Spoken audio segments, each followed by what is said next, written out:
পঞ্চায়েতে বোর্ড গঠন নিয়ে ব্যাপক অশান্তি তৈরি হয় ফুরফুরা শরীফে। ঘটনায় এক অভিযুক্ত পীরজাদার গ্রেপ্তারি নিয়ে মঙ্গলবার নতুন করে চাঞ্চল্য ছড়ায়। পুলিশ কেন পীর সাহেবের বাড়িতে চড়াও হবে, প্রশ্ন তুলে সরব ফুরফুরার পীরজাদারা। ধর্মীয় ভাবাবেগে আঘাত যাতে না লাগে সেই নিয়ে ব্যাখ্যা পরিবহন মন্ত্রী স্নেহাশিস চক্রবর্তীর।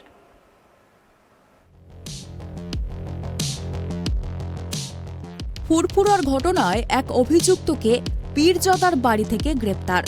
পুলিশ কেন পীর সাহেবের বাড়িতে চড়াও হবে, প্রশ্ন ফুরফুরার পীরজাদাদের। ফুরফুরার মতো ধর্মীয় স্থানে রাজনীতি করবে না, তৃণমূল দলের সিদ্ধান্ত জানালেন পরিবহন মন্ত্রী স্নেহাশিস চক্রবর্তী। গত 10ই আগস্ট ফুরফুরা পঞ্চায়েত বোর্ড গঠন নিয়ে ব্যাপক অশান্তি হয় ফুরফুরায়। ইট পাটকেল টিয়ার গ্যাস চলে, টায়ার জেলে রাস্তা অবরোধ হয়। পুলিশ আইএসএফ এর খণ্ডযুদ্ধে আহত হয় অতিরিক্ত পুলিশ সুপার সহ দুই পক্ষের বেশ কয়েকজন। ঘটনায় 7 জনকে গ্রেপ্তার করে জাঙ্গিপাড়া থানার পুলিশ। গতকাল এই ঘটনায় আরও এক অভিযুক্ত নাজমুস শাহাদাত মোল্লাকে গ্রেপ্তার করে পুলিশ। শাহাদাত মোল্লা দক্ষিণ 24 পরগনার জীবনতলা থানা এলাকার বাসিন্দা। ফুরফুরার একটি দোকানে কাজ করত সে। পীরজাদা কাশেম সিদ্দিকীর বাড়ি থেকে তাকে গ্রেপ্তার করে পুলিশ। পীরজাদাদের বাড়িতে এসে পুলিশ অকথ্য ভাষায় গালিগালাজ করে বলে অভিযোগ কাশেম সিদ্দিকীর। ওনাদেরকে বারবার জিজ্ঞাসা করা হয়েছে, আপনারা আমার দরবারে এসেছেন, এতগুলো পুলিশ, এত গাড়ি নিয়ে কি ব্যাপার, কি কারণে? তারা ওই রাস্তার মেন আমাদের দরবারের ভেতরের যে গেট, ওই গেটের কাছে এসে বলছে কাশেম সিদ্দিককে বের করো, সাফিরি সিদ্দিককে বের করো, এইভাবে তারা বলছে আর গালাগালি করছে, অশ্লীল ভাষার গালাগালি, মানে এমন গালাগালি দিচ্ছে আপনাকে আমি কি বলবো।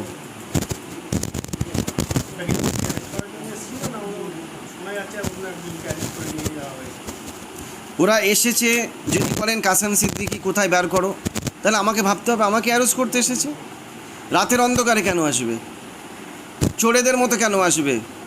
হিজড়েদের মতো কেন আসবে?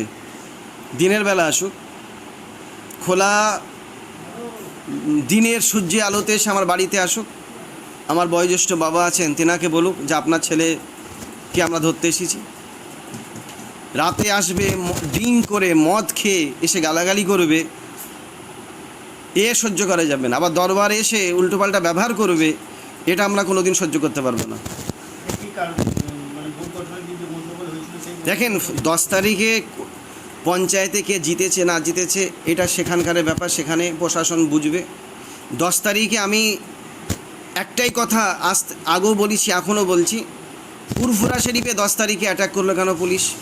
দরবারে এসে ভাঙচুর করলো কেন? দরবারে পীর সাহেবদের ওপর এসে জুতো পায়ে দিয়ে সে মারধর করলো কেন? ফুরফুরা শরীফের একজন বয়োজ্যেষ্ঠ পীর ইব্রাহিম সিদ্দিকী, তাকে ঢিল ছুঁড়ে মারলো। তো আমার বক্তব্য বা আমার ভাইদের বক্তব্য ছিল যে পঞ্চায়েতের ব্যাপার পঞ্চায়েতে যান, দরবারে কেন? পীরজাদা নাজমুস শাহাদাত সিদ্দিকী নিশানা করেন মুখ্যমন্ত্রীকে। তিনি বিচার চেয়েছেন দেশের প্রধানমন্ত্রীর কাছে। দরবারের সামনে আসলো পীর আল্লামা ফুরফুরা শরীফের বয়োজ্যেষ্ঠ পীর, বর্তমানে ফুরফুরা শরীফের বয়োজ্যেষ্ঠ পীর আল্লামা আব্দুল মারুফ সিদ্দিকী হুজুরের দরবারে এসে অকথ্য ভাষায় সব গালাগালি করছিল। মাদ্রাসার ছাত্র তাকেও তুলে নিয়ে গেল। আমরা পরে যখন জানতে আসলাম সব ছুটে আসলাম। পরে 4 গাড়ি পুলিশ যখন 4 গাড়ি আরও পুলিশ আনলো, আমি জিজ্ঞাসা করলাম যে আমাদের ছাত্রটাকে তুললেন কেন, কি অপরাধ, তার নামে কি কোনো কেস আছে বা কী? বললেন না, আমরা পুলিশ নিইনি, আমরা ওদের ঘরে তুলিনি, বাচ্চাকে তুলিনি। পরে আমি ওসিকে ফোন করেছিলাম, ওসি বললে কোর্টে দেখা হবে, কোর্টে যাবেন। তাহলে বাচ্চাটা গেল কোথা? একদল পুলিশ বলছে তুলিনি, আর একদল বলছে কোর্টে যেয়ে দেখা হবে। তা এখন আমরা মানুষের জন্য কথা বলি, আমরা মানুষের পাশে থাকি। আমরা ভারতবর্ষের সংখ্যালঘু মুসলমান, আমরা বিচার চাই। আজকে ব্রিটিশ জমানা থেকে নিয়ে আজ পর্যন্ত যে কারো সাহস হয়নি। বর্তমানে ফুরফুরা শরীফে বয়োজ্যেষ্ঠ পীর, আজকে তানার দরবারে যেভাবে পুলিশ আক্রমণ করেছে এবং অকথ্য ভাষায় গালাগালি করেছে, আমরা দেশের প্রধানমন্ত্রী, দেশের রাষ্ট্রপতি, স্বরাষ্ট্রমন্ত্রী, রাজ্যপাল, আমি আজকে আপনাদের মিডিয়ার মাধ্যমে তাদের কাছে আমি বিচার চাই। আমরা আজকে সংখ্যালঘু মুসলমান বাংলায় কি অত্যাচারে আছি, কিভাবে আজ আমাদের ঘরে বাংলার মুখ্যমন্ত্রী কারণ পুলিশ এসেছে মুখ্যমন্ত্রী অর্ডারে, মুখ্যমন্ত্রী পুলিশ মন্ত্রী তানার অর্ডার ছাড়া পুলিশের আসার ক্ষমতা হয়নি। জাঙ্গিপাড়ার বিধায়ক স্নেহাশিস চক্রবর্তী বলেন, ফুরফুরা শরীফের মতো ধর্মীয় জায়গায় রাজনীতি করবে না তৃণমূল।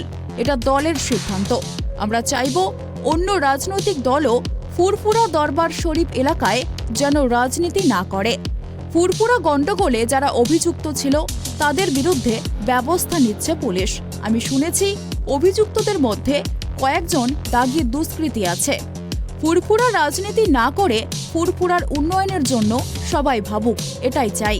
দল আমরা ঠিক করেছি যে ফুরফুরা দরবার শরীফ যেহেতু পবিত্র একটি ধর্মীয় স্থান এবং মুসলিম সম্প্রদায়ের দ্বিতীয় বৃহত্তম তীর্থক্ষেত্র হচ্ছে ফুরফুরা শরীফ, মৌলানা পীর কেবলা আবু বকর সিদ্দিকীর স্মৃতি বিজড়িত আমাদের গর্বের জায়গা। আমি ওখানকার বিধায়ক হিসেবে এটাও আমার কাছে গর্বের জায়গা।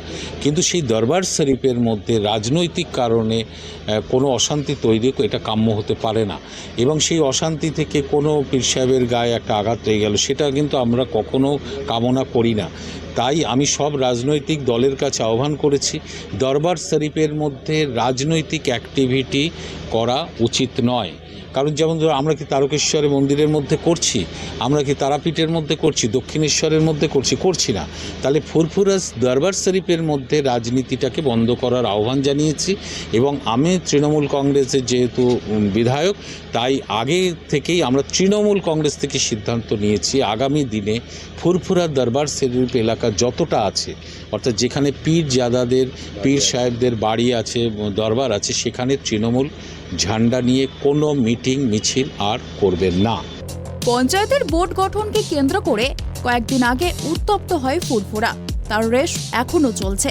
সোমবার ঘটনায় জড়িত অভিযোগে একজনকে গ্রেপ্তার করেছে পুলিশ। হুগলি থেকে সোমনাথ ঘোষের রিপোর্ট, ট্রাইব টিভি।